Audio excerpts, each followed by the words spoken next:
నిజామాబాద్ నియోజకవర్గ శాసనసభ్యుడిగా రాష్ట్ర మంత్రిగా నియోజకవర్గంలో ఉన్నటువంటి ప్రజల సమస్యలు తెలుసుకోవడానికి ఉదయం పూటనే మార్నింగ్ వాక్ పేరు మీద ఈ యొక్క కార్యక్రమం చేస్తూ ఉన్నాను. నేను నియోజకవర్గ ప్రజలందరూ కూడా విజ్ఞప్తి చేస్తూ ఉన్నా. అదేవిధంగా తెలంగాణ రాష్ట్రంలో ఉన్నటువంటి వాళ్ళందరూ కూడా మీ సమస్యలు ఏదైనా ఉంటే మీ ప్రజాప్రతినిధులకు తీసుకెళ్లే ప్రయత్నం చేయండి. వాస్తవంగా కరువు ఉంది.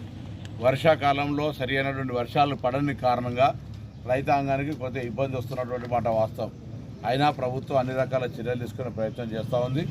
త్రాగునీటి సమస్య అసలే లేకుండా ఉండే విధంగా ప్రత్యేకమైన శ్రద్ధ తీసుకొని ఎన్ని నిధులు ఖర్చయినా గ్రామాల్లో త్రాగునీటికి సంబంధం లేకుండా ఇబ్బందులు లేకుండా పాత బావులను మళ్ళీ కిరాయి తీసుకోవడం కావచ్చు, నూతన బోర్వెల్ వేయడం కావచ్చు, ఇతరత్ర ఏ అంశాలున్నా యుద్ధ ప్రాతిపాదికన చేయమని చెప్పి గౌరవ జిల్లా కలెక్టర్లకు ఎన్నికలు ఉన్నాయి కాబట్టి ఆదేశాలు ఇవ్వడం జరిగింది.